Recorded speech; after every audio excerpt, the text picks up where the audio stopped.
I never thought I would be the type of person to find myself trapped in a suffocating marriage.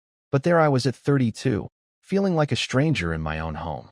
My name is Sarah, and for 8 years, I had been married to David, a man who seemed perfect on paper, but had slowly transformed our relationship into something I barely recognized. When we first met in college, David was charming and attentive. He would surprise me with flowers, remember small details about my day, and make me feel like the most important person in the world. I was studying to become a teacher, passionate about education and helping children, while he pursued a degree in finance. Our differences seemed complementary back then. He was practical where I was idealistic, structured where I was creative. The first time I noticed something was off was during our sophomore year at a campus coffee shop. I had been excited to tell David about my acceptance into the Honor Society for Education majors, something I had worked toward for months. When I shared the news, his smile seemed forced, and he quickly changed the subject to his own internship application at a prestigious financial firm. At the time, I attributed his reaction to stress about his own academic pressures. But looking back, I can see it was the first glimpse of his inability to celebrate anyone's success but his own. David's family background should have been another warning sign. His father, Robert, was a successful corporate lawyer who spoke to his wife, Margaret, as if she were an employee rather than a partner. During family dinners, Robert would interrupt Margaret mid-sentence, dismiss her opinions about current events, and make decisions about family vacations or major purchases without consulting her. Margaret, a former nurse who had given up her career after marriage, seemed to have shrunk into herself over the years, speaking in whispers and constantly deferring to her husband's judgment. David's relationship with his mother was particularly troubling. He would roll his eyes when she spoke about her volunteer work at the hospital, calling it busy work or suggesting she find something more worthwhile to do with her time. When Margaret attempted to give me advice about marriage during our engagement, David would intercede with comments like, "Mom, Sarah doesn't need to hear about your old-fashioned ideas." I felt sorry for Margaret and tried to maintain a relationship with her, but David made it increasingly difficult. The early signs of what would become our toxic dynamic were subtle, almost imperceptible at first. During our senior year, when I was accepted into a prestigious graduate program for education, David's response was lukewarm. "Are you sure you want to take on more debt?" he asked, instead of congratulating me. "Teaching doesn't pay that well anyway." I dismissed his reaction as practical concern, telling myself he was just being financially responsible. Our engagement period was filled with red flags that I somehow managed to rationalize away. David insisted on controlling every aspect of our wedding planning, from the guest list to the menu, claiming he had better taste and more experience with formal events due to his family's social connections.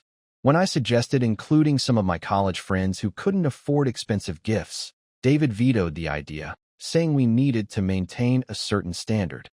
My maid of honor, Jessica, pulled me aside the week before the wedding to express her concerns about David's controlling behavior, but I was so invested in the relationship and the approaching ceremony that I defended him instead of listening to her warnings. The honeymoon in Italy was our first major trip together, and it revealed another disturbing pattern.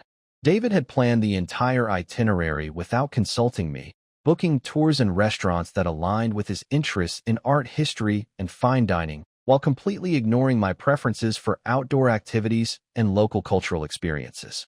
When I suggested we visit a small mountain village known for its hiking trails, David dismissed it as tourist trap nonsense and insisted we stick to his carefully curated schedule. I spent the entire trip feeling like a passenger in my own honeymoon, watching David document every moment for his social media, while I felt increasingly disconnected from the experience. After we graduated and got married, I took a teaching position at Roosevelt Elementary School, a diverse urban school that served many low-income families. The work was challenging but incredibly rewarding, and I found myself staying late most evenings to prepare lessons, grade papers, and support struggling students. David landed a well-paying job at Crawford Investment Partners, a mid-sized firm that specialized in high-net-worth clients. From the beginning, the salary difference became a constant source of tension, though not in the way I had expected. Rather than appreciating my contribution to society, David began treating my career as a hobby. "When are you going to get a real job?" became his favorite question whenever we discussed finances. The daily routine in our first apartment revealed more concerning patterns. David would wake up at 5:30 each morning, spend an hour at the gym, shower, dress in expensive suits, and leave for work without so much as asking about my day ahead. When he returned in the evenings, usually around 7 or 8, he expected dinner to be ready and the apartment to be spotless, despite the fact that I had also worked a full day. If I suggested ordering takeout because I had stayed late at school for parent conferences or student activities, David would sigh dramatically and make comments about wasting money and not managing our home properly. The financial control started gradually. David insisted on managing all our money because he was better with numbers. I agreed, thinking it made sense given his background. However, this arrangement quickly evolved into something more sinister. He set up a complex budgeting system where every expense had to be categorized and justified. He gave me a weekly allowance for groceries and personal expenses, monitoring every purchase through our shared credit card. The grocery allowance was calculated to the penny based on his research into efficient meal planning, with no consideration for my actual eating preferences or dietary needs. When I wanted to buy teaching supplies for my classroom, he would question whether it was really necessary, or suggest I ask the school for reimbursement first. The school's supply budget was minimal, and most teachers I knew spent their own money on basic materials like construction paper, markers, and books for their classroom libraries. David viewed this as poor financial planning rather than a reality of underfunded public education. He created a spreadsheet tracking my work-related expenses and would present it to me monthly as evidence that my job was costing us money rather than contributing to our household income. The emotional manipulation was even more insidious. David had a way of making me feel guilty for wanting anything beyond what he deemed appropriate. When I expressed interest in taking a weekend trip with my college friends to celebrate Jessica's birthday, he would sigh heavily and say things like, "I guess I'll just spend the weekend alone while you go have fun without me." He never explicitly forbade me from going, but the guilt and drama that surrounded any attempt at independence wore me down until I stopped trying altogether. His manipulation tactics became more sophisticated over time. He would bring up my selfishness during unrelated conversations, referencing times when I had chosen to spend time with friends or pursue personal interests. "Remember when you abandoned me for that girl's weekend?" he would say during discussions about weekend plans, even though the trip had been months earlier and he had ultimately given his permission for me to go. He had a remarkable ability to rewrite history, making me question my own memories and motivations. The gaslighting extended to everyday interactions. If I complained about feeling tired after a long day at school, David would remind me that his job was much more stressful and involved real responsibilities. When I shared exciting news about my students' achievements or successful lesson plans, he would respond with comments like, "That's nice, dear," in a tone that made it clear he considered my work insignificant. If I pressed him about his dismissive attitude, he would claim I was being too sensitive or looking for problems where none existed.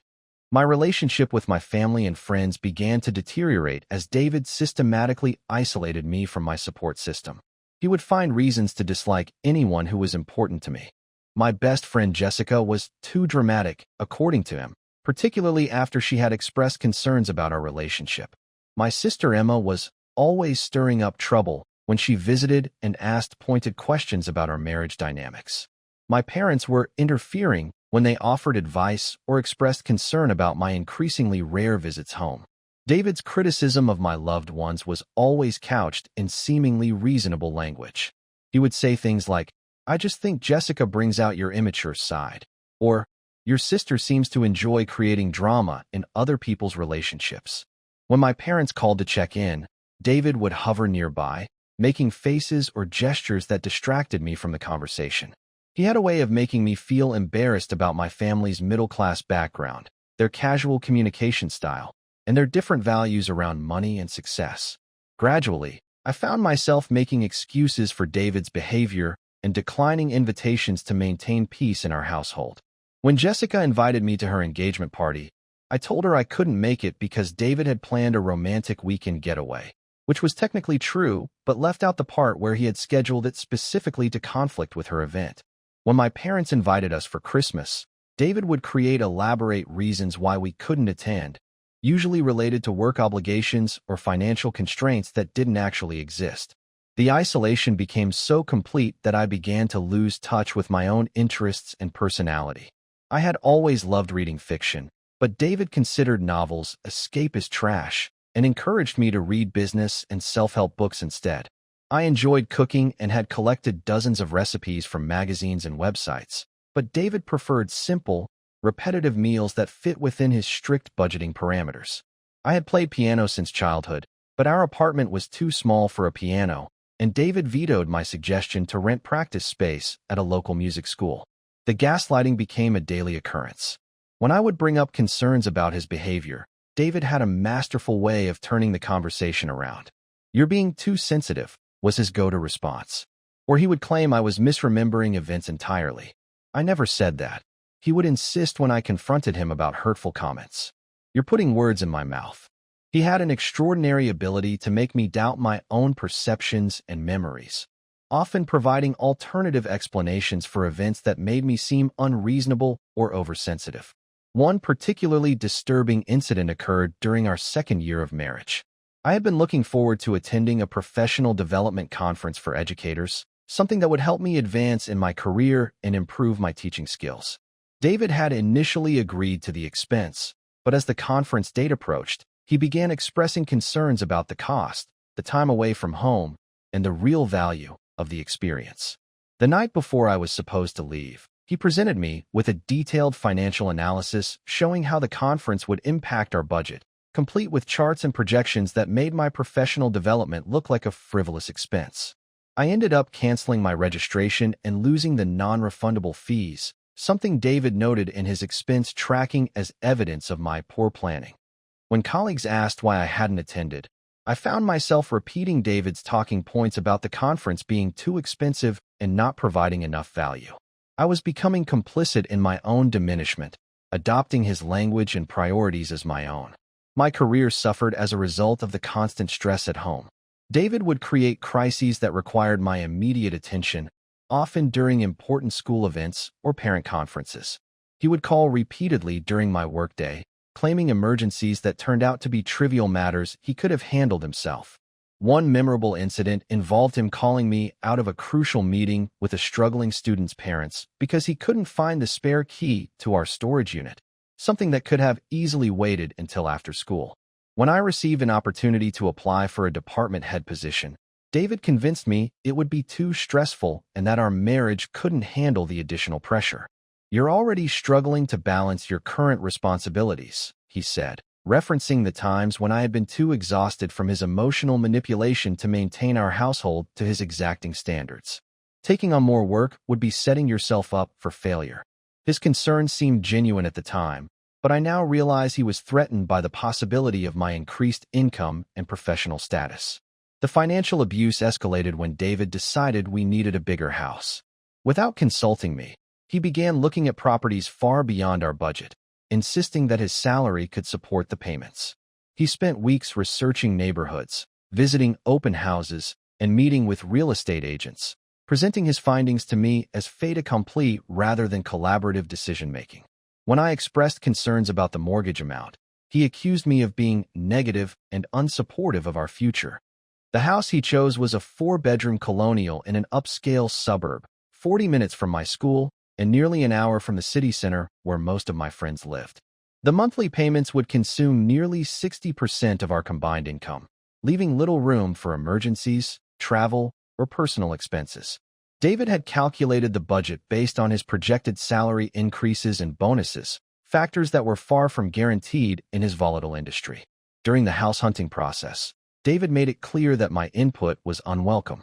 When I suggested looking at smaller, more affordable homes closer to my work, he dismissed my preferences as thinking too small and lacking vision. He had already decided on the image he wanted to project: successful young professional with a beautiful home in an exclusive neighborhood. My practical concerns about commute times, utility costs, and property taxes were irrelevant to his vision. The home buying process revealed new levels of David's controlling behavior. He handled all communications with the real estate agent, mortgage broker, and home inspector, despite the fact that both our names would be on the deed. When I tried to ask questions during the final walkthrough, he would answer for me or redirect the conversation back to his own concerns. I felt like a bystander in one of the most important financial decisions of my life. The isolation in our new home was overwhelming. We were far from any of my friends or family, and David discouraged me from exploring the neighborhood or making new connections. "You don't need other people when you have me," he would say, as if it were romantic rather than controlling. The neighborhood was filled with families who had lived there for decades, tight-knit communities that seemed impossible to penetrate as newcomers. My world became smaller and smaller until it revolved entirely around David's needs and schedule. The long commute to school became another source of stress and control. David would monitor my departure and arrival times, questioning any delays or changes to my routine. If I stopped for groceries on the way home or stayed late for school activities, I had to provide detailed explanations for my whereabouts. He installed a tracking app on my phone, ostensibly for safety reasons, but I began to suspect he was monitoring my movements throughout the day. Our social life, such as it was, revolved entirely around David's professional contacts and their spouses. We would attend company parties and client dinners where I was expected to play the role of supportive wife, making polite conversation about topics that bored me while David networked and advanced his career. The other wives were friendly enough, but they inhabited a world of personal trainers, interior designers, and charity luncheons that felt foreign to my values and interests. When I tried to suggest inviting some of my teaching colleagues to our home, David would find reasons to object. They wouldn't fit in with our other friends, he claimed, or their conversation topics would be too pedestrian for the sophisticated image he was trying to cultivate. The few times I insisted on including my friends in our social plans, David would monopolize conversations, steering discussions toward his areas of expertise while subtly undermining or dismissing topics that interested others. During this period, I developed anxiety and depression, though I didn't recognize the symptoms at first. I attributed my constant fatigue and emotional numbness to work stress. I was sleeping poorly, waking up multiple times each night with racing thoughts about upcoming conversations with David, potential sources of conflict, or tasks I had forgotten to complete. My appetite disappeared, and I began losing weight in an unhealthy way that David praised as finally taking care of yourself. The anxiety manifested in physical symptoms that I couldn't ignore. I developed chronic headaches that would strike without warning, particularly during weekends when I was trapped at home with David for extended periods. My hands would shake during stressful conversations, something David would point out as evidence of my emotional instability. I began experiencing panic attacks during my commute, pulling over to the side of the highway to catch my breath and wait for my heart rate to return to normal. David was unsympathetic when I suggested seeing a therapist. "What do you need therapy for?" he asked dismissively. "You have me to talk to."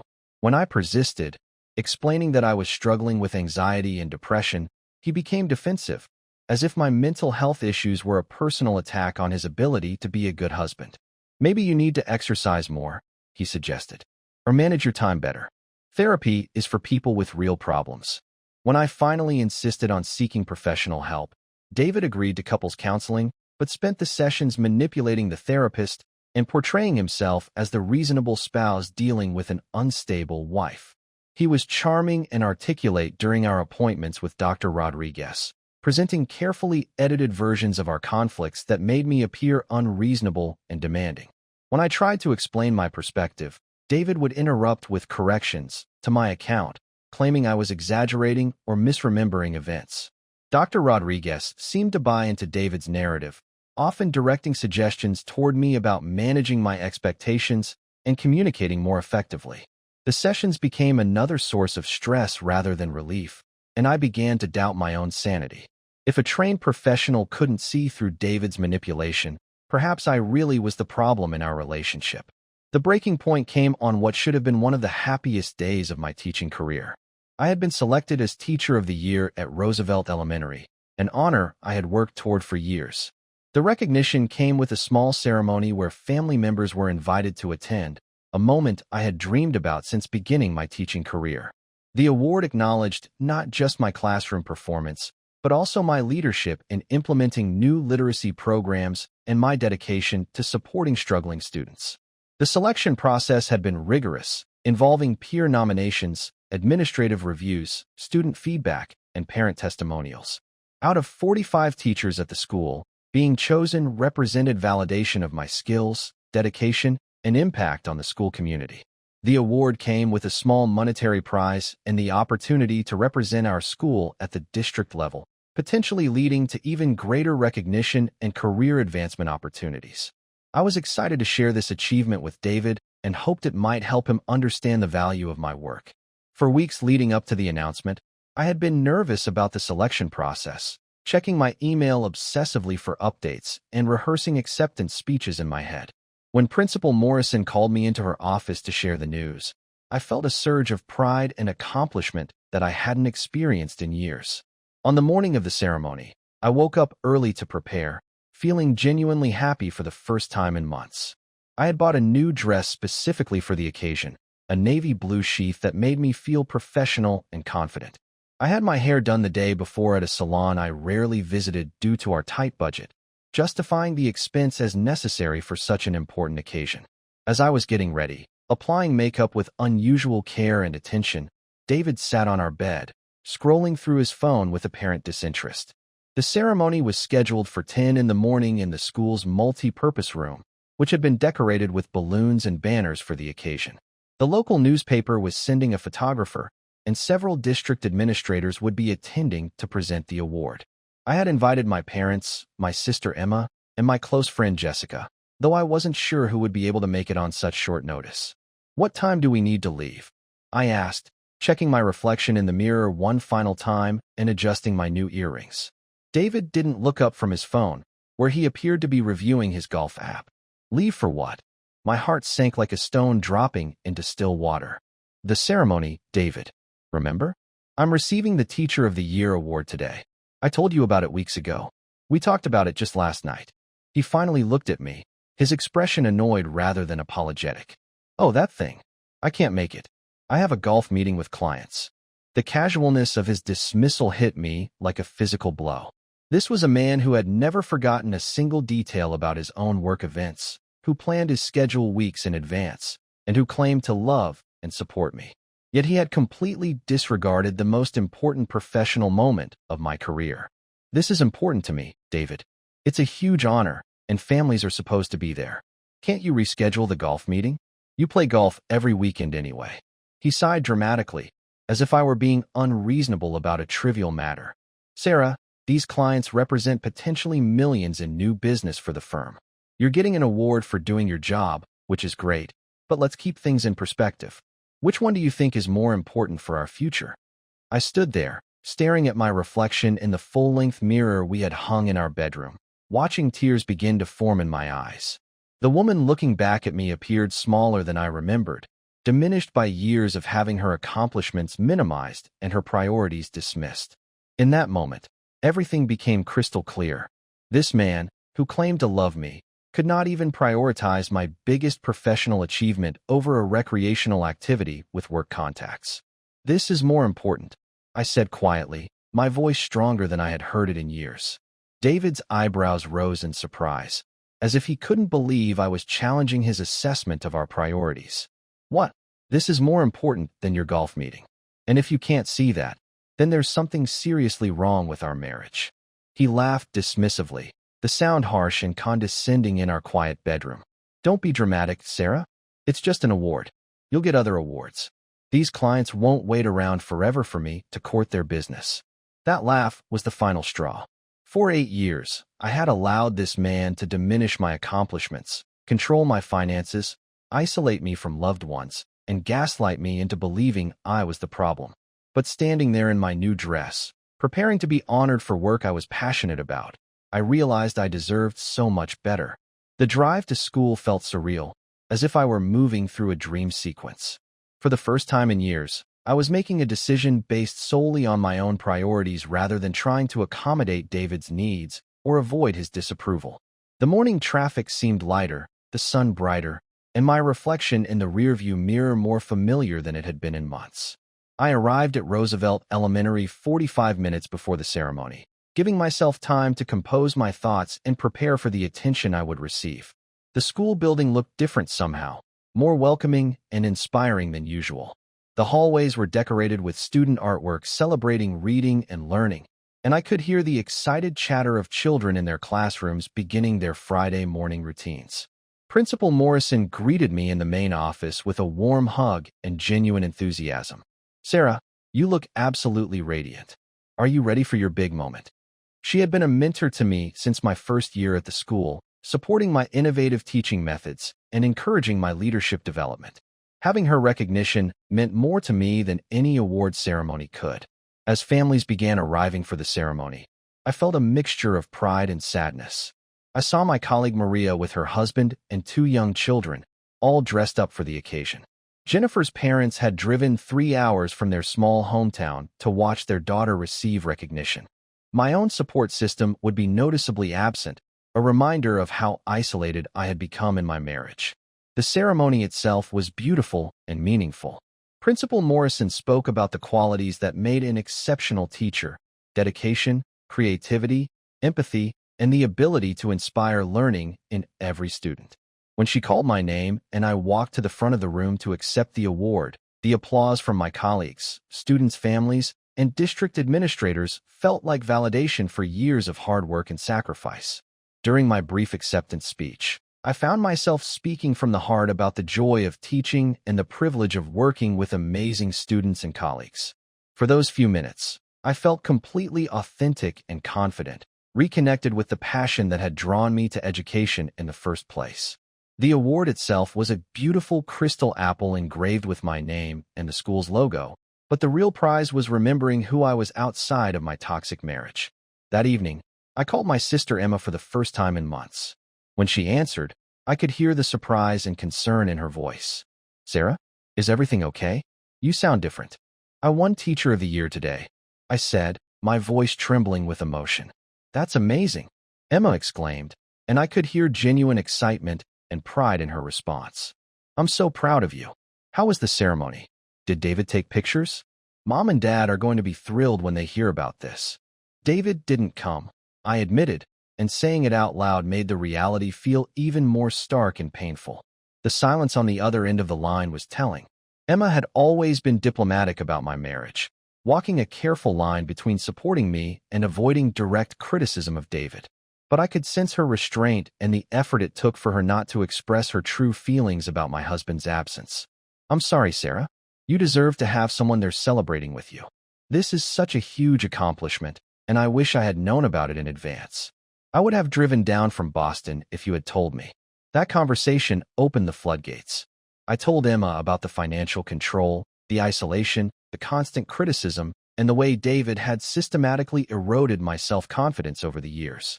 She listened without judgment, asking thoughtful questions and offering support and validation that I had been starving for. We talked for over 2 hours, catching up on months of suppressed conversations and reconnecting as sisters. The next day, I made an appointment with Dr. Patricia Martinez, a therapist who specialized in emotional abuse and toxic relationships. I found her name through my insurance company's website and was able to schedule an initial consultation for the following week. Paying for the session required careful financial maneuvering, as I had to use money I had secretly saved from my teaching supplies budget over several months. Dr. Martinez was a kind woman in her 50s with a warm, non-judgmental manner that put me at ease immediately.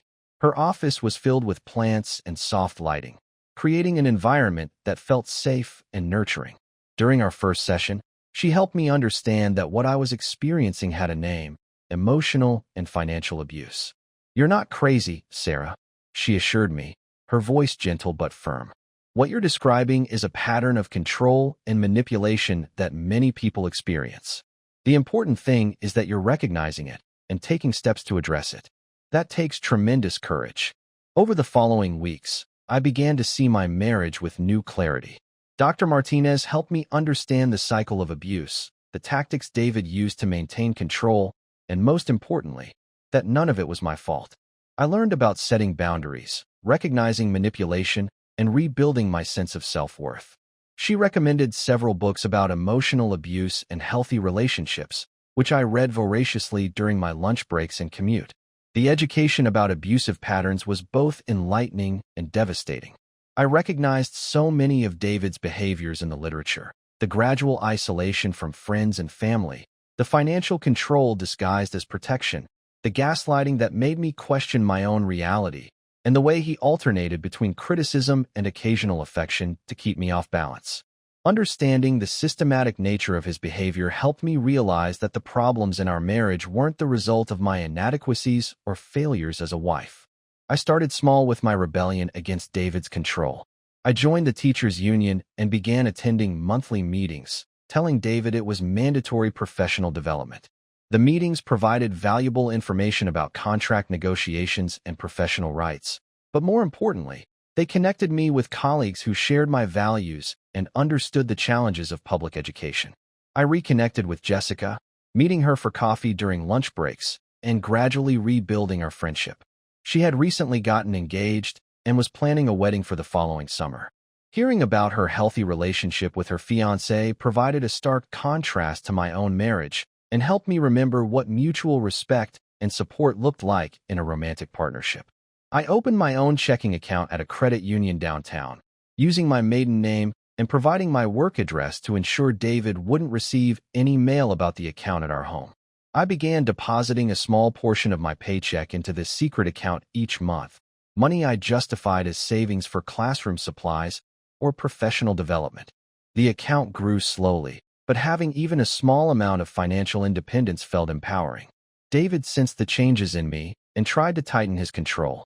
He became more critical of my appearance, my housekeeping, and my time management. He started questioning my whereabouts more frequently, demanding detailed accounts of my activities after school and on weekends. When I didn't respond to his tactics the way I used to, he escalated to verbal abuse, calling me ungrateful, selfish, and incapable of appreciating everything he provided for us. The verbal attacks became more frequent and more personal. David would criticize my weight, my hair, my clothes, and my intelligence, often in the context of constructive feedback or helpful suggestions. He would compare me unfavorably to his colleagues' wives, women who didn't work outside the home and could dedicate themselves entirely to supporting their husbands' careers and maintaining perfect households. One particularly painful incident occurred when David's company held its annual holiday party. I had been looking forward to the event as a rare opportunity to socialize and dress up, but David spent the weeks leading up to the party making subtle comments about my appearance and behavior. He suggested I lose weight before the party, recommended that I get my hair professionally styled, and coached me on appropriate conversation topics for the other guests. At the party itself, David introduced me to his colleagues and their spouses with barely concealed embarrassment, emphasizing his own accomplishments while dismissing my career with phrases like, "Sarah keeps busy at the local elementary school."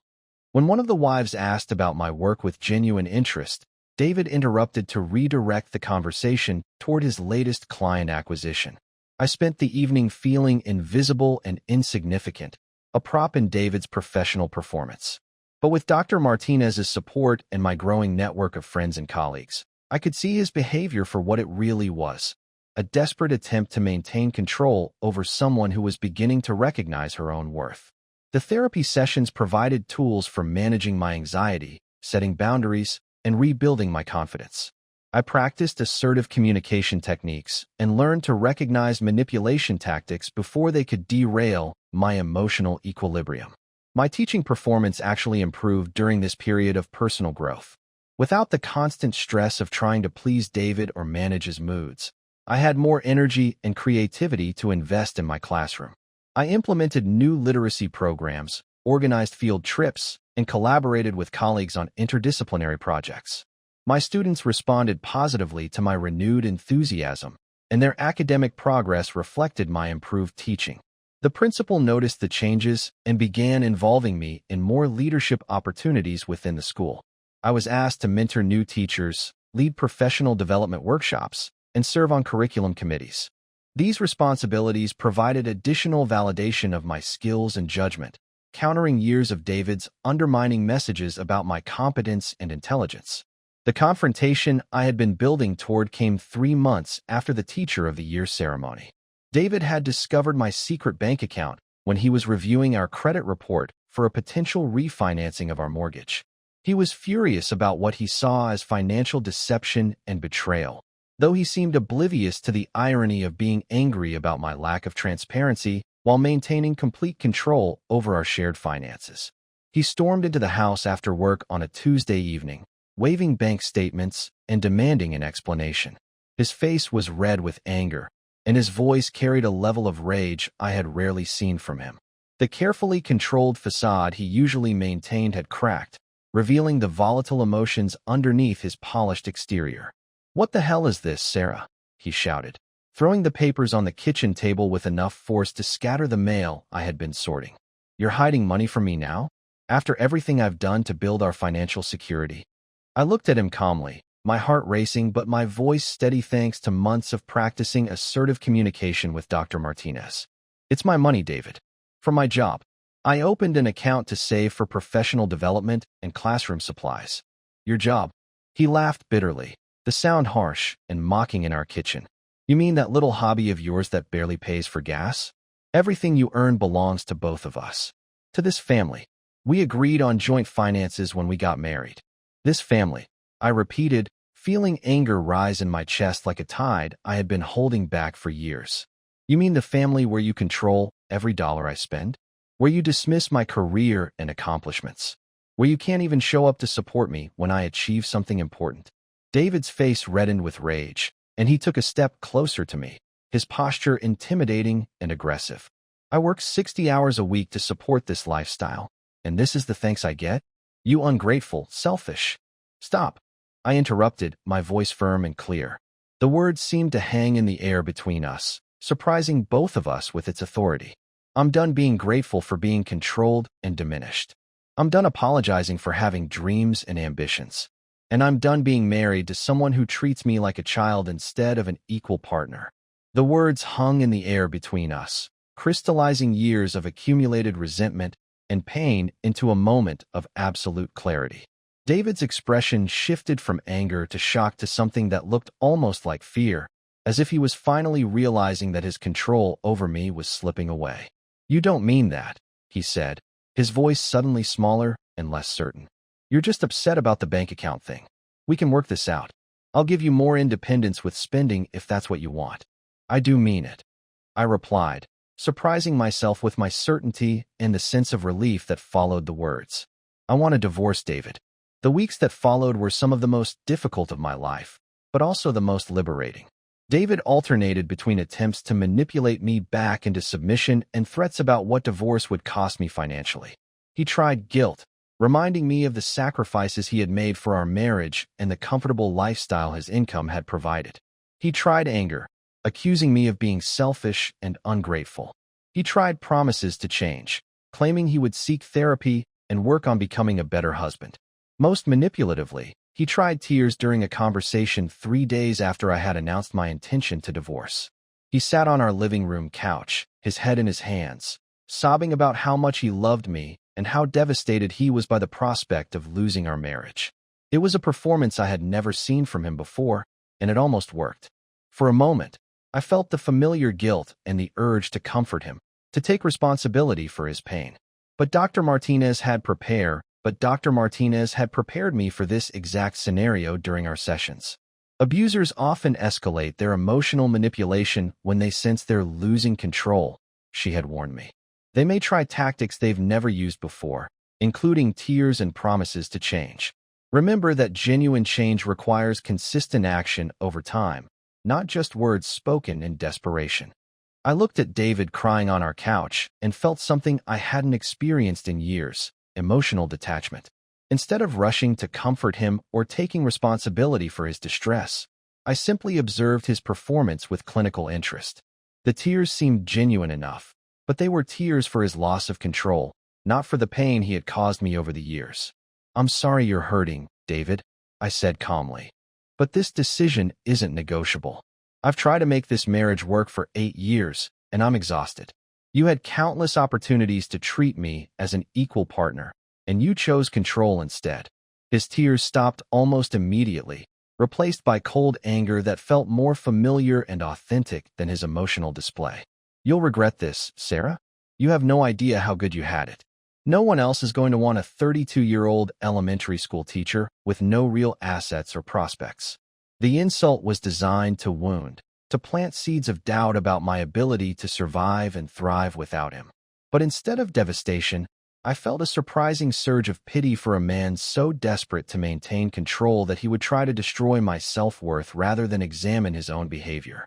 I moved in with Emma temporarily while I searched for my own apartment. Being back in my sister's warm, supportive household reminded me what healthy relationships looked like. Emma's husband, Mark, treated her as an equal partner, consulting her on decisions, celebrating her successes in her marketing career, and supporting her goals for starting a family. The contrast to my marriage was stark and heartbreaking, but also hopeful. It showed me that loving partnerships were possible, that I hadn't been asking for too much when I wanted respect and consideration. Emma and Mark's daily interactions were a revelation. They shared household responsibilities without a complex system of tracking and accounting. They made financial decisions together, discussing major purchases and respecting each other's input. They celebrated each other's achievements at work, asking detailed questions and offering genuine congratulations. When disagreements arose, they discussed them openly without manipulation or emotional warfare. Living with them also reminded me of who I had been before David's systematic erosion of my personality. I found myself laughing more, expressing opinions I had forgotten I held, and rediscovering interests I had abandoned years earlier. Emma had kept some of my books in her basement, and I spent evenings reading novels I had loved in college, reconnecting with the joy of literary fiction that David had dismissed as frivolous. Finding a lawyer was challenging on my teacher's salary, but Emma helped me research options for people with limited financial resources. I eventually found Maria Santos, an attorney who specialized in cases involving financial abuse and offered sliding scale fees for educators and social workers. Maria was a fierce advocate who had built her practice around helping people escape controlling relationships. During our initial consultation, Maria listened to my story with growing concern and anger on my behalf. "What your husband did with the financial control and monitoring is a form of abuse," she explained. "We can document this pattern and use it to argue for a more equitable division of assets, despite the income disparity." Maria helped me understand my rights and develop a strategy for protecting myself during the divorce proceedings. She recommended that I continue documenting David's behavior, saving threatening emails or text messages, and keeping records of my own expenses and financial contributions to the marriage. She also connected me with a financial advisor who specialized in helping divorced women rebuild their economic independence. The legal process was emotionally draining, but also empowering. Having professional support made all the difference in navigating David's attempts to intimidate and manipulate me through the divorce proceedings. He hired an expensive attorney who tried to paint me as an unstable spouse who had abandoned our marriage without justification, but Maria was prepared for these tactics. David tried to use our financial arrangement against me, claiming that since he had been the primary breadwinner, he deserved the majority of our assets. However, Maria was able to demonstrate the pattern of financial abuse and argue for a more equitable division. She showed how David had prevented me from advancing in my career, controlled my access to marital funds, and used money as a tool of manipulation throughout our marriage. The discovery process revealed additional disturbing information about David's finances. He had been hiding money in accounts I didn't know existed, including a substantial inheritance from his grandfather that he had never mentioned.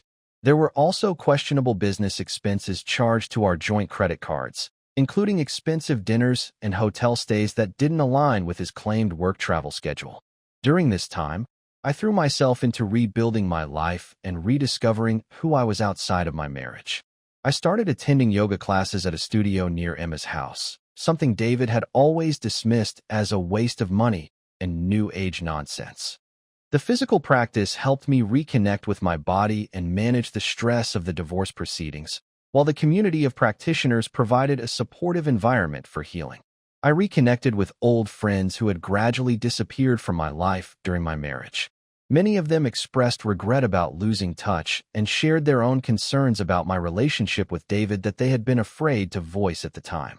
Jessica, in particular, became a crucial source of support, checking in regularly and including me in social activities that helped rebuild my confidence. The teaching community at Roosevelt Elementary rallied around me as well. Principal Morrison was understanding about the challenges I was facing and flexible about my schedule when I needed time for legal appointments. My colleague Maria became a close friend, sharing her own experiences with divorce and offering practical advice about everything from apartment hunting to rebuilding credit. I even began dating again, though Dr. Martinez and I agreed to take that slowly. I joined a hiking group for singles in their 30s and 40s, which led to outdoor adventures I had always wanted to try but had been discouraged from pursuing during my marriage. The group included teachers, nurses, social workers, and other professionals who shared my values and understood the challenges of building meaningful careers in service-oriented fields. Through the hiking group, I met several interesting people, including Tom, a social worker who specialized in family counseling. Our friendship developed slowly over shared outdoor adventures and conversations about our work with children and families. Tom had been divorced for 3 years and understood the process of rebuilding life after leaving a toxic relationship. He was patient with my healing process and never pushed for more intimacy than I was ready to provide. My financial independence was perhaps the most empowering aspect of my new life. Learning to manage my own budget, make my own spending decisions, and plan for my future gave me a sense of control I had forgotten was possible. I started a retirement account, took a financial planning class at the local community college, and even began saving for a down payment on a small house. The divorce proceedings took nearly 8 months to complete, during which David's behavior became increasingly erratic and vindictive. He would send lengthy emails detailing my failures as a wife, alternate between pleading for reconciliation and threatening financial ruin, and attempt to turn mutual acquaintances against me with carefully crafted versions of our marital problems. One particularly disturbing incident occurred when David showed up unannounced at Roosevelt Elementary during my lunch break. He demanded to speak with me privately, claiming he had important documents related to our divorce that required my immediate attention. Principal Morrison, sensing something was wrong, insisted on staying present during our conversation and ultimately asked David to leave when he became argumentative and disruptive. The incident resulted in a restraining order that prohibited David from contacting me at work or approaching the school property. Maria had warned me that abuse often escalates during divorce proceedings as the abuser realizes they're losing control, and David's behavior confirmed this pattern. The restraining order provided legal protection, but it also served as a stark reminder of how dangerous my marriage had become. 6 months after I filed for divorce, the papers were finalized. Standing outside the courthouse with Maria, I felt a mixture of relief, sadness, and anticipation. 8 years of my life were officially over, but the future stretched ahead of me, full of possibilities I had almost forgotten existed. The financial settlement was more favorable than I had initially expected. Despite David's attempts to hide assets and claim the majority of our shared property, Maria's documentation of financial abuse and discovery of hidden accounts resulted in a 50-50 split of marital assets. I received half the equity in our house, half of David's retirement accounts, and a lump sum payment that would help me establish my own residence. I bought my own small house 6 months later, a cozy 2-bedroom cottage in a diverse neighborhood within walking distance of Roosevelt Elementary. The house was built in the 1940s and needed some updating, but it had original hardwood floors, a charming front porch, and a small backyard perfect for a garden. The mortgage was well within my budget, and every payment felt like an investment in my independence and future. Decorating my own space was a joy I hadn't experienced since college.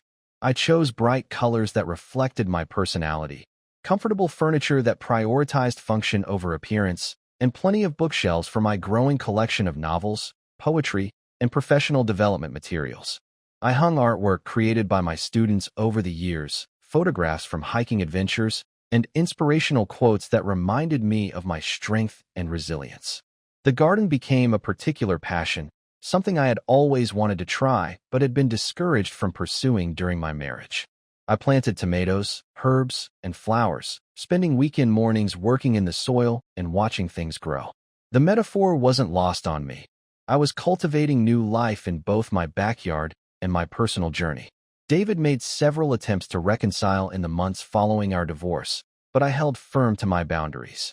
His approaches ranged from romantic gestures like flower deliveries to my school, to manipulative emails claiming he had changed and was seeking therapy, to threats about my financial security as a single woman. Dr. Martinez had helped me understand that people like David rarely change without significant intervention and commitment to long-term therapy, neither of which he was willing to pursue genuinely. I responded to his contact attempts with brief, factual communications when legally necessary and complete silence otherwise. The restraining order made some of his behavior illegal, and Maria documented violations in case we needed to pursue additional legal action. Gradually, as David realized his tactics were ineffective, his attempts to reconnect became less frequent. The healing process wasn't linear or simple. There were days when I questioned my decision to leave, particularly when I faced challenges like home maintenance issues, financial planning, or social situations where I felt awkward as a newly single person. Dr. Martinez helped me understand that doubt and grief were normal parts of recovery from abusive relationships, even when leaving was clearly the right choice. I continued therapy for over a year after my divorce was finalized, working through complex emotions about my marriage, my family relationships, and my plans for the future. Dr. Martinez helped me identify patterns in my thinking and behavior that had made me vulnerable to David's manipulation, not to blame myself, but to recognize warning signs in future relationships. One of the most difficult aspects of recovery was accepting my own role in enabling the abuse. While Dr. Martinez consistently emphasized that David's behavior was not my fault, I struggled with guilt about staying in the marriage for so long and allowing his control to become so pervasive. Learning to forgive myself for the choices I made from a place of isolation and manipulation was an ongoing process. The therapy also helped me understand how my family background had influenced my tolerance for dysfunction. My parents had a traditional marriage where my father made most major decisions and my mother deferred to his judgment, a dynamic I had unconsciously accepted as normal. While their relationship wasn't abusive, it had modeled patterns of male authority and female accommodation that I had replicated in my own marriage. A year after my divorce was finalized, I met James at a professional development conference focused on innovative teaching methods. He was a high school history teacher from a neighboring district, passionate about social justice education and helping students think critically about the world around them. Our relationship developed slowly and naturally, built on mutual respect, shared values, and genuine friendship. The contrast to my marriage with David was remarkable from the very beginning. James celebrated my successes without feeling threatened by them, supported my goals even when they required sacrifice on his part, and treated me as an equal partner in all aspects of our developing relationship. He was interested in my thoughts and opinions, asked thoughtful questions about my work, and never tried to control or manipulate my behavior. Our first serious conversation about relationships occurred during a long walk around a lake near the conference center. James shared his own history with relationships, including a previous engagement that had ended when he realized he and his fiancée had incompatible life goals. He spoke openly about his commitment to personal growth, his experiences in therapy, and his determination to build healthy partnerships based on mutual respect and support. I found myself sharing more about my own journey than I had planned, including the basics of my divorce and recovery process. James listened without judgment, asked clarifying questions that showed he was really hearing me, and expressed admiration for my strength in leaving a toxic situation. His response was so different from the dismissal or pity I had expected that I felt myself beginning to trust again. Our relationship progressed thoughtfully over the following months. We lived an hour apart, which actually helped us build a strong foundation without the pressure of constant proximity. We would meet for dinner or outdoor activities on weekends, talk on the phone during the week, and attend educational events together when our schedules aligned. James's approach to conflict resolution was a revelation. When disagreements arose, which they inevitably did, he addressed them directly and respectfully. He didn't use manipulation, silent treatment, or emotional blackmail to get his way. Instead, he would express his perspective clearly, listen to mine with genuine interest, and work toward solutions that respected both of our needs and boundaries. 6 months into our relationship, James suggested we take a weekend trip together to visit some historical sites in Pennsylvania. The idea of traveling with a romantic partner triggered anxiety related to my experiences with David, who had controlled every aspect of our trips together. But James's approach was completely different. He presented the idea as a suggestion, asked about my preferences for activities and accommodations, and made it clear that I should only agree if I was genuinely interested. The trip itself was a healing experience. James had researched locations that matched both of our interests, planned a flexible itinerary that allowed for spontaneous exploration, and booked separate hotel rooms without making me feel awkward about the arrangement. We spent the weekend walking through historic sites, having long conversations about history and education, and enjoying each other's company without pressure or expectation. When James proposed 2 years later, it was after countless conversations about our future, our values, and our expectations for marriage. There were no surprises, no hidden agendas, and no attempts to pressure me into decisions I wasn't ready to make. The proposal itself took place in my classroom after school, surrounded by the student artwork and motivational posters that represented my passion for teaching. He had arranged for flowers to be delivered during the day, each bouquet accompanied by a note highlighting a different reason he loved me. The notes mentioned my creativity, my compassion for students, my strength in overcoming challenges, and my commitment to making the world better through education. When I found him waiting in my classroom at the end of the day, he had one final note that simply asked if I would marry him. Our wedding was small and intimate, attended by people who genuinely loved and supported us both. Emma was my maid of honor, and several of my teaching colleagues were bridesmaids. The ceremony was held in the garden behind my house, decorated with flowers we had grown together and filled with laughter and joy. As I looked around at the faces of our friends and family, I was struck by how different this celebration felt from my first wedding, which had been more about appearances than authentic connection. The marriage itself has been everything I never knew a partnership could be. James and I make decisions together, support each other's career goals, and maintain our individual identities while building a shared life. We handle money as partners, celebrating each other's successes and working together through challenges. When conflicts arise, we address them openly and respectfully, without manipulation or emotional warfare. Looking back now, 3 years into my second marriage and 5 years after leaving David, I am amazed by how much my life has changed. I am the department head at Roosevelt Elementary now, leading professional development workshops and mentoring new teachers. The position came with increased responsibilities and a salary bump that has allowed James and me to travel, pursue hobbies, and save for future goals. We have visited places I never thought I would see, from national parks in Utah to historical sites in Europe. We pursue individual hobbies that bring us joy while also sharing interests like hiking, reading, and cooking. We have built a circle of friends who enhance our lives rather than drain them, people who celebrate our successes and offer support during difficult times. The house James and I share is a reflection of both our personalities and our partnership. We have a library filled with books on education, history, and fiction, a garden where we grow vegetables and flowers together, and spaces for both solitude and socializing.